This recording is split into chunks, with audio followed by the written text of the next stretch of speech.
Dr. Harrigan, like since I was 16, he like invested in me because I had poor grades, and he said, if you get a 3.0 GPA, I'm gonna buy you whatever you want for school. And growing up in the projects, I used to wear like Bobos. We used to shop at Payless and Walmart. Mhm. So I was like, oh, I can get some Nikes. Let's go. Um, so he taught me if you plan to fail, if you fail to plan, you plan to fail. What's up, guys? This is Wes, and this is Give Us It Podcast, where we take business conversations out of the office and put it out on the lake. We bring leaders, creators, and builders out on the boat, and yes, literally, we talk about what drives them, what challenges them, and why they keep showing up every freaking day. Every episode, you'll hear raw, real conversations that may make you think different, laugh, and also rethink the way you're showing up in your own life. So grab a seat, because this is Give Us It. Hey guys, this is Wes Israelson with Give Us It Podcast, where we care about the way your business and your life sits. This guest next to me here has gone from adversity, challenges, athlete to the boardroom. And all of those things we're going to dive into. And I just want to say, A, I'm grateful to have you here. Thank you for having me. You're welcome. And let's start early on. Fort Lauderdale, Florida. Growing up in the, as you would say, the projects. What was that like?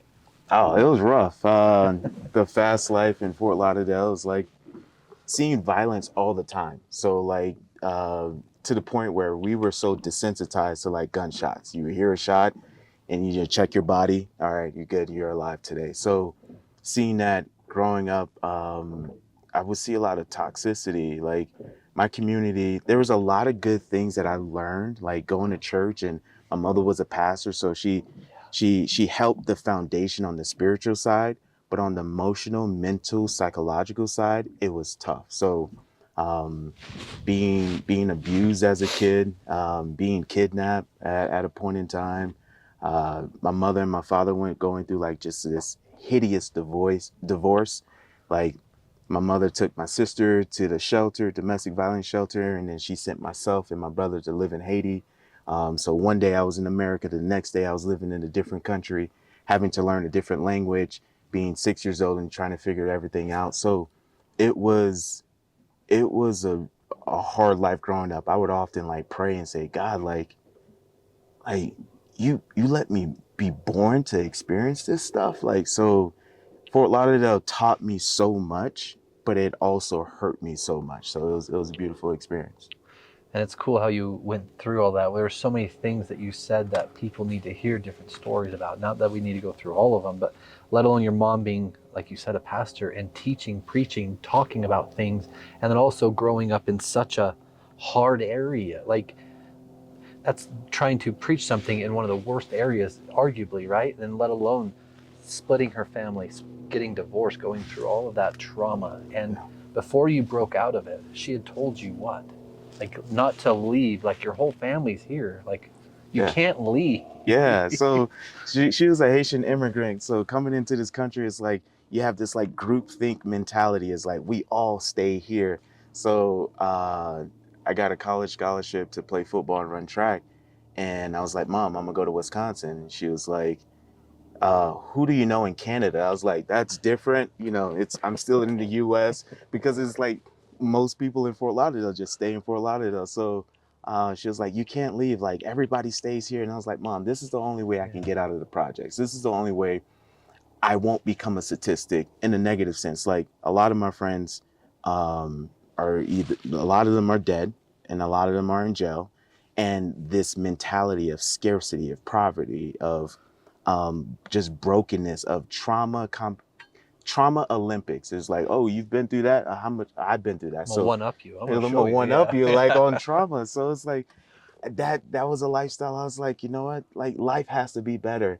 And I went from a predominantly Black and Hispanic high school to a predominantly white university, 98% Caucasian, 0.04% African American.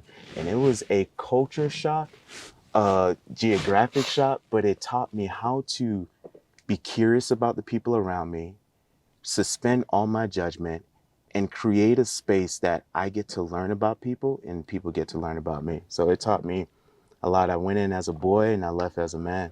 Yeah.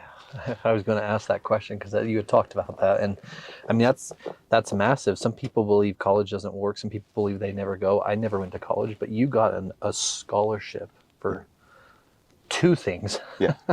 which is amazing. Congratulations, by the way.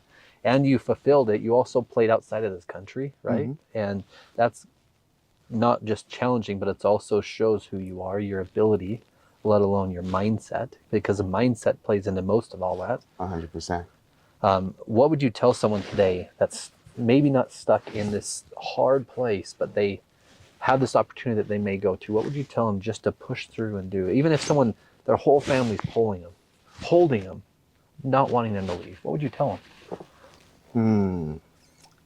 Life becomes better on the other side of fear, and it gets better on the other side of comfort. So it's easy to stay in and operate in spaces and places where we're familiar with. Like, I know this, but growth becomes beautiful on the other side. So if someone's stuck in a space of like, what do I do? Like, try it. Like, go. What's the worst that it can happen is you come back and you're like, I didn't like that experience. It's like trying new food, right?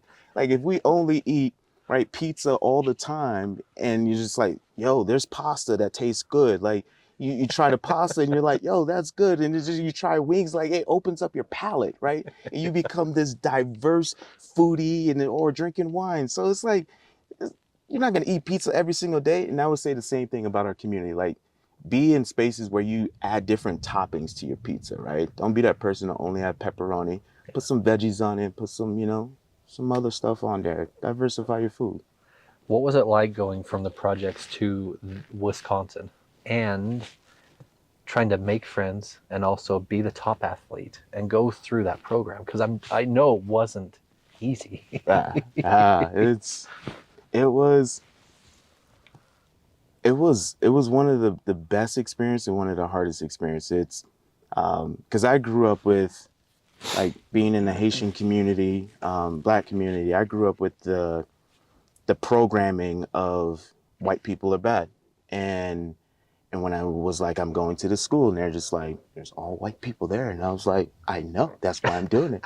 Um, so it was like having to suspend the programming that I had as a kid, and then being an athlete and in a different environment where there's people who don't look like me. And then like the projects is like this scarcity is like intense, like everyone's on edge, like everyone's fighting. I grew up fighting all the time, and that's why I'm a boxer now.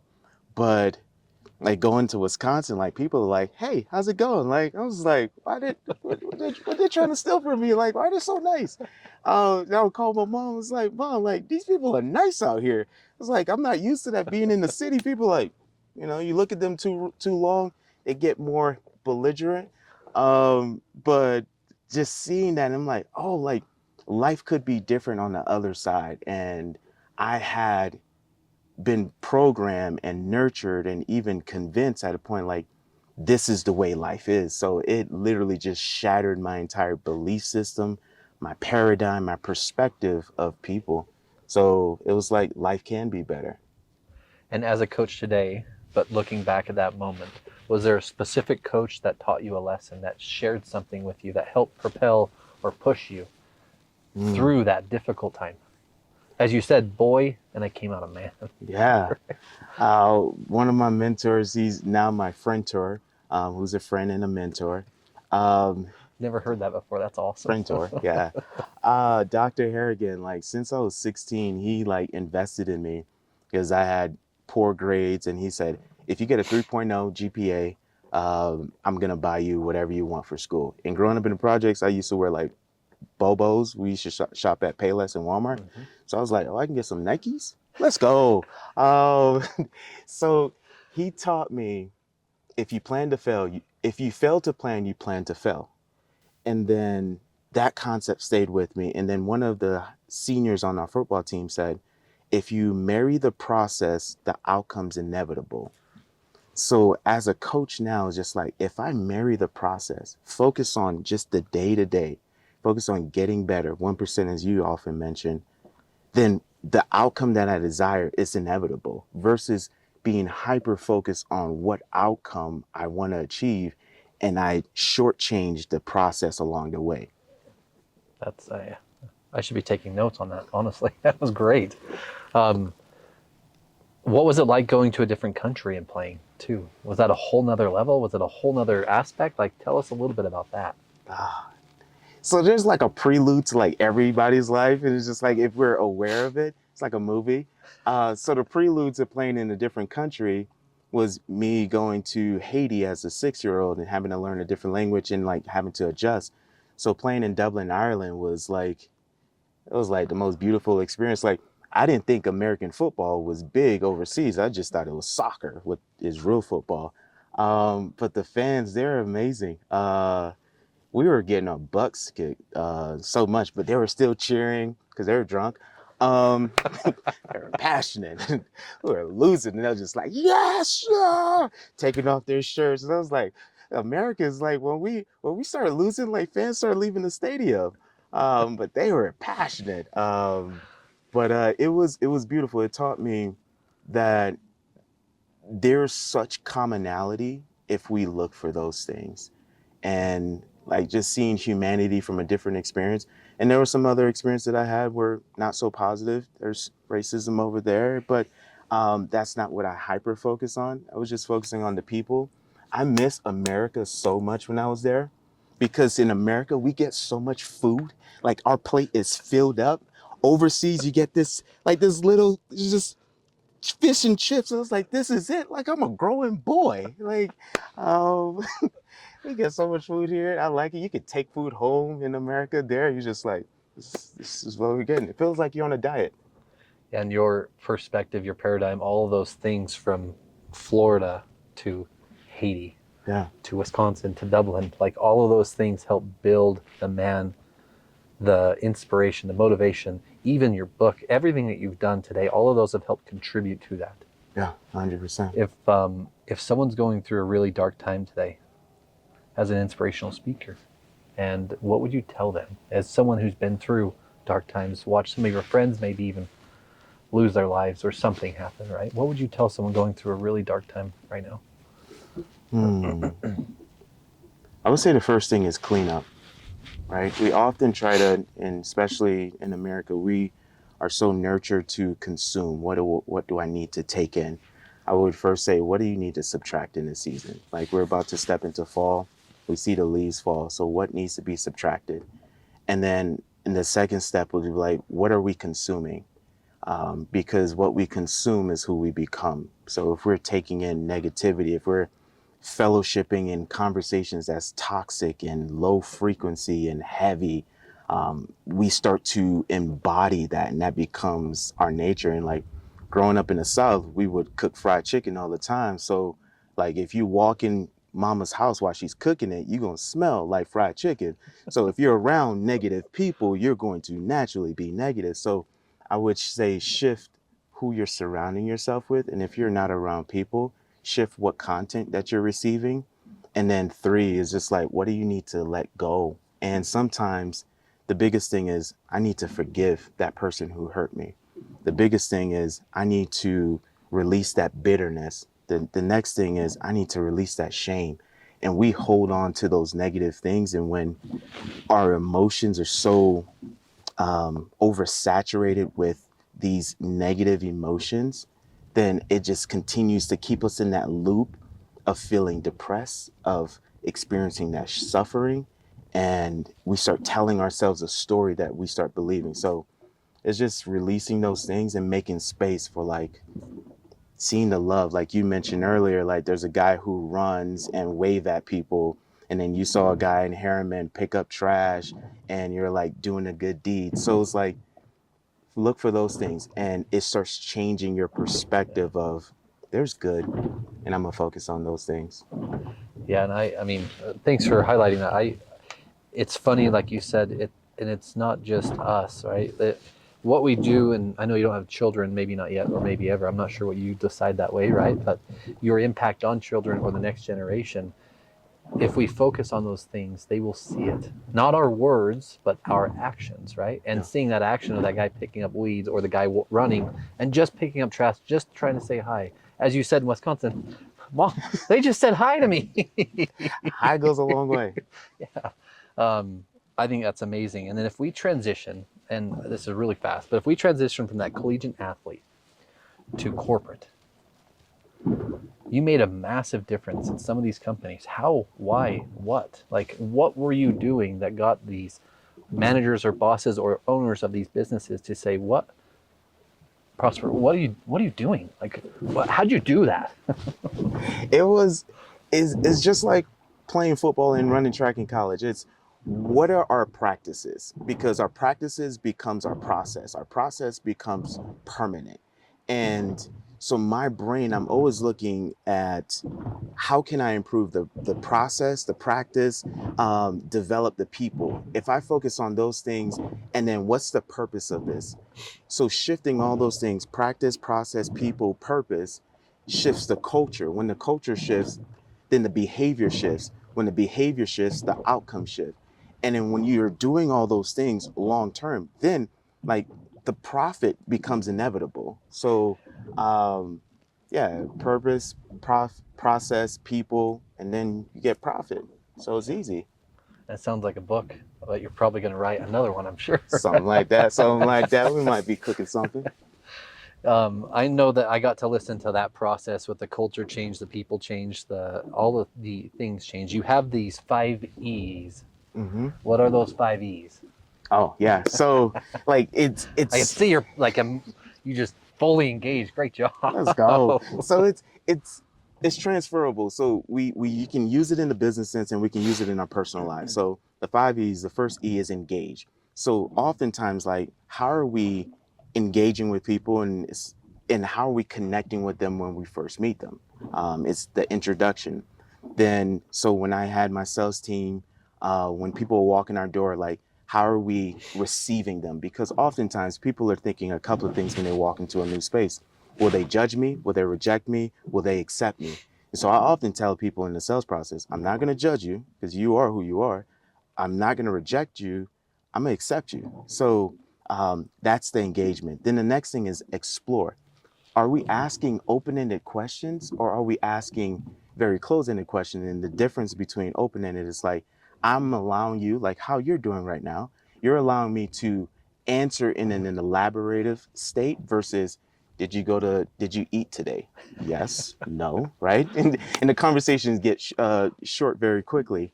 And exploring is essentially, how am I seeking to understand who I'm in front of?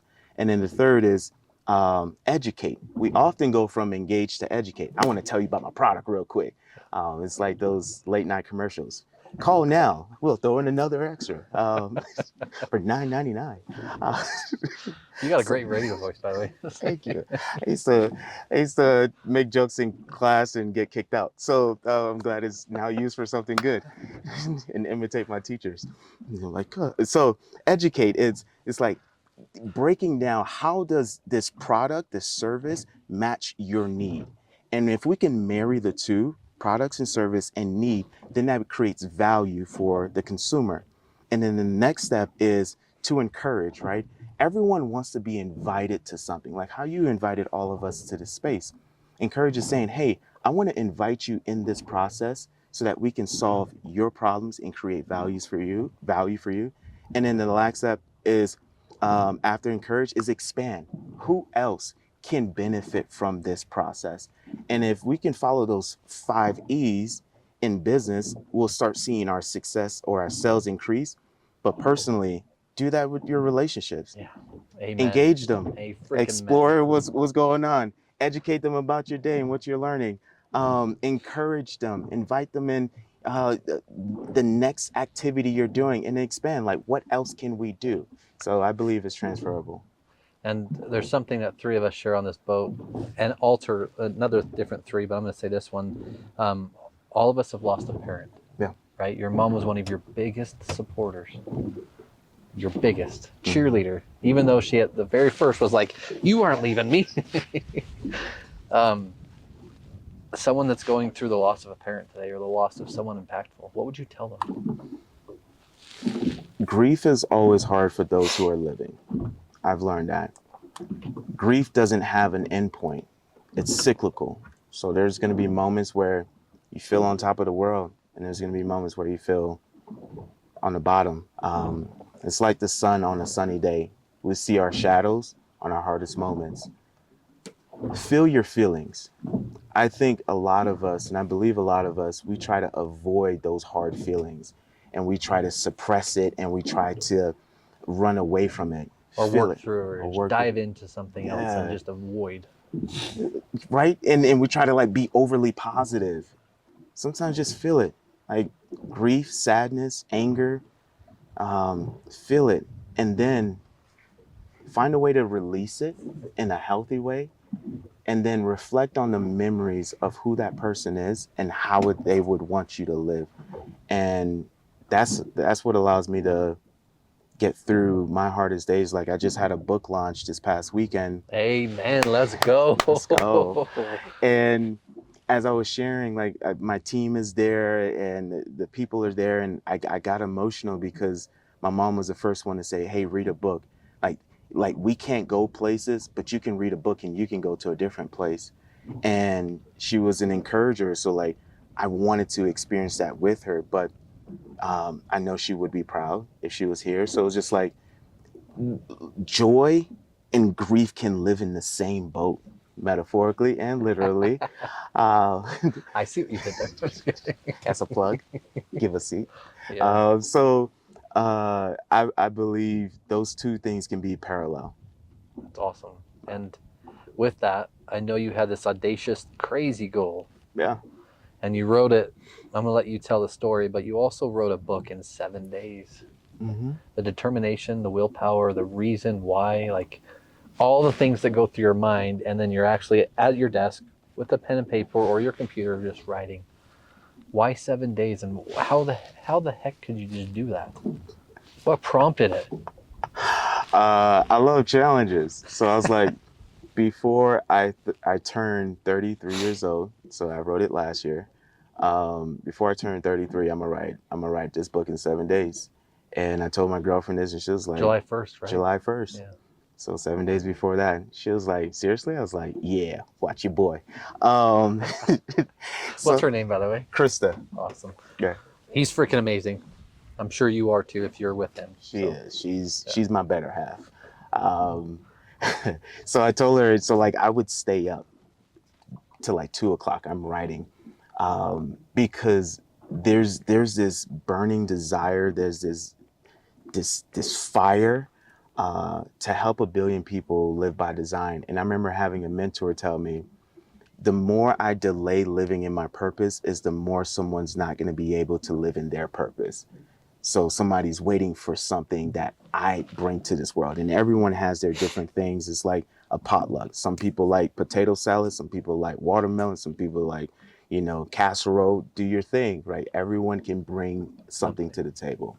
But yeah, writing it in 7 days was like, it was an achievement, and it was like a boost of confidence. Like I said I was gonna do it, I did it, and I can rely on myself a little bit more.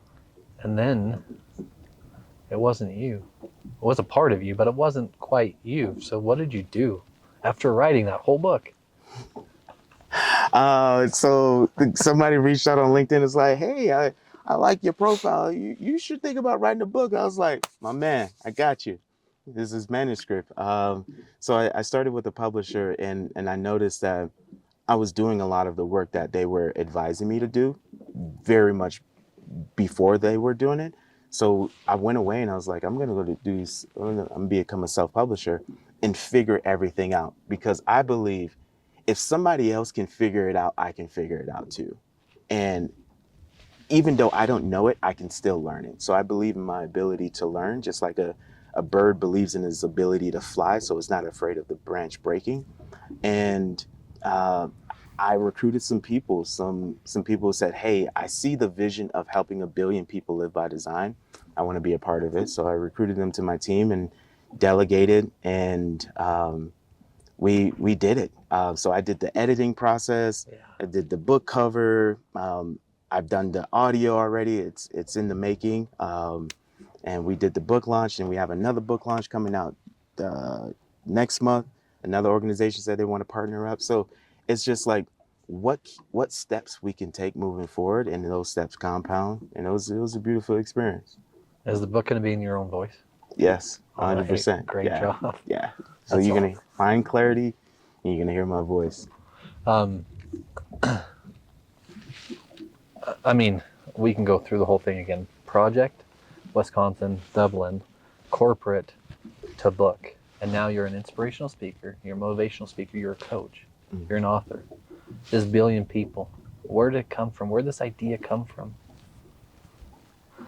That's a good question. I started thinking about the power of one, because I would attend church services and our pastor would talk about we reach out to the one, the one, the one. And I was like, why stop at one? Let's go 1,000. Why stop at 1,000? So I was like, 1,000,000,000. And that's probably going to change. And I believe if 1,000,000,000 people impact 1,000,000,000 people, it will change the world in a positive way. And that's that number that kind of stuck with me and resonated. So I was like, that's our North Star. And everything we do, from the technology that we're working on in the back end, because we're creating a digital country and an app and an iOS system. So like for everything we do, it's for the billion. And if 1,000,000,000 people are impacted, then the world's going to ultimately change for the better. You're making me rethink mine. Mine's 1,000,000 families' lives forever. Too small. Yeah. Hey, frickin' man, damn it. Did I say damn you? Said, damn it. Grateful for you, actually, too. And so you all know, we literally met yesterday, and I could feel his heart through the phone. Thank you. Grateful to be connected. Just Colin, thank you for connecting us. And man, book launch. How did that freaking feel? How did it feel? I know your mom wasn't here, but I know you're talking to her. Yeah, it was unreal, because there's sometimes we see it in our mind, we plan for it, and like my team was constantly asking me, it was like, how are you feeling? How are you feeling? I was like, I can't feel anything right now. I need us to execute. But being in that space, the book was the vehicle that brought people together in a community where we experienced a hard time in our nation history this past week, where there was different backgrounds, socioeconomic backgrounds, diversity, different political stances, and all those things were left at the door, and people just saw people. And one of the things I challenged everyone who attended, I was like, I know you guys are in your groups and you guys all came to see me. Appreciate it. But that is not about me. Find someone you don't know and ask them, what's your story? So being a facilitator and a connector of people was like, I'm living my purpose. And it was like a real moment of, this is what it's all about. Like, it's about relationships. Yes, selling books is phenomenal, and I'm grateful that I get to do it. But what does the book create? It should create a bridge. It should create a platform for people to connect with people and to see people. But I got emotional. And as I gave the speech at the end of it, oftentimes I would feel like an orphan growing up. I've lived in Florida and I moved around. And when my mother passed, like my family kind of just like, everyone just separated. So as I lived in different cities and different states and different countries, I've always felt like an orphan. And I got to tell the people who were in attendance, you guys are my family. And I believe family is who you decide to create by design, versus God gives us family who we grow up from. But when we get married or we build a new family, we're designing a new family. So I get to do that in a non-marital way and in a community way like this right here. So that's beautiful. How important is a support system? Oh, it's life or death. We can do hard things when we have support, and that's why everybody needs a coach. But we can do hard things, and support is just like, it's it's like the rocket, right? It needs the boost in order to break through the stratosphere, in order to get to the next level, um, and then it adds a safe haven, like a safety net. If I don't make it, at least I have a place to rest, and I'm gonna be accepted. So it removes the stress of like I have to do it and I have to succeed. To if I do it, I'm still going to be loved. So support is a really good thing, and everyone needs it, and everyone needs a safe space and safe people in order to get to the next levels. And you can, I mean, you can feel it, you can see it, but you get to watch someone today, and all I got to do is step over that one little line. All I got to do is step it, but I'm terrified. I I can't visually or physically get my foot to move over that line. What would you tell someone that's stuck, that can't move, just can't move, but you know they can do it? It's like when I coach some of my clients, and they have that mentality. I used to be an educator, so I had my own school when I lived in Colorado Springs, from pre-K to high school. And one of the things I would tell my 3-year-old who's like, "Mr. David, I can't do it," and I was like, "You can't do it yet. You can't do it yet." And it's the power of yet. It's so like juvenile, but it's the power of yet. And just like exercise, like you don't get stronger when you don't do it. You get stronger when you fail while doing it. And it's the struggle that allows you. So I think we have this fear of public failure more than personal success. So if I fail publicly, then people are going to judge me for trying. But there's this beautiful show on Apple. It's called The Becoming of You. A baby falls 10,000 times before it actually learns to walk. So imagine if a parent would be like, "Oh, you failed? Scratch that. Walking is not for you," right? We fall all the time. So, and eventually we walk, and then we stumble, and then we run. So it's like, what are you willing to, how are you willing to fail forward in order to become the person that you want to be? Or do you want to get to the end of your life like my mother, when she was crying on her deathbed and said, "I wish I did enough"? So there's two lives that we're going to live. We're either going to live by the fear of rejection, or we're going to live by the fear of regret. And I live by the fear of regret. I don't want to live a life that's unfulfilled. So I'm going to get rejected more times than none. And I would just encourage them. It's like, courage is a muscle. If you use it, you grow. Being a coward is also a muscle. The more you use it, the more you grow. Yeah, and your muscles will tighten. They will hold you back, and they will continue. If you don't use them or work them out, then they become a limiting factor. Yeah. There's something you said that I just wanted to tie on to. By the age of 5, most children have heard no 40,000 times. Mm-hmm. They've only heard yes 4,000. Like, to the babies that fail 10,000 times. Yes. Get up, go freaking do it. Do what everyone here is doing. First time on the boat in this setting on Give Us It. Just go do it. Yeah. Hire a coach, hire someone that can help you, and read a book called Clarity. I just said the name of the book, but what type of clients are you looking for? What type of people are you looking for coaching? That's a good question. I would say people who are clarity seekers. And what that looks like is people who are tired of living by default, just going through the motions of things, and are looking for, how do I live in alignment that's true to my value? How do I discover my purpose? How do I identify who's my people?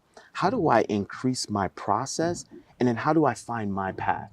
It's those individuals. And you had said something yesterday, I think I'm going to butcher it, but behavior builds habit, or habit won't change without the behavior changing. I don't remember exactly how you said it, but So behavior follows identity. yes. So how we respond and how we do life is how we identify who we are. So if I believe that I'm a loving human being, I'm naturally going to be loving. If I feel that I'm a horrible person, I'm naturally going to interact with people in horrible ways and often do those things. So before we shift our behaviors, and that's what our grade school system does, is like it changed behavior modification. We have to shift our identity. Who do we believe who we are? And we only know, I only believe that God tells us who we are. And if we are love, if we are peace, if we are joy, we interact with the world in those same behaviors. And we talked about it a little bit, but what outside of the billion, what does success look like to you? Books, podcasts. I know you have a podcast, right? Mm-hmm. And I mean, I can't imagine how many books you're going to write, which is going to be amazing, and how many people you're going to impact, 1 billion people, but that's probably going to grow. Yeah. Not probably, it will. 100%. What does success look like to you? Success looks like doing what I love with the people I love. That's simple. Yeah. And what's one routine someone listening today could adopt to change their life? Put your face in a bowl of ice every morning. I promise you, it's going to help with the anti-aging, and it's going to help you feel better. It's going to help you get that mental clarity, and it's going to force you to create a habit of doing hard things early. And then the rest of your day, you'll be empowered. Awesome. And I want you to say the name of the book, where people can find it, and also how they get a hold of you.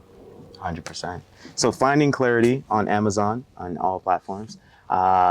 And you can get in contact with me on my website, davidbprosper.com.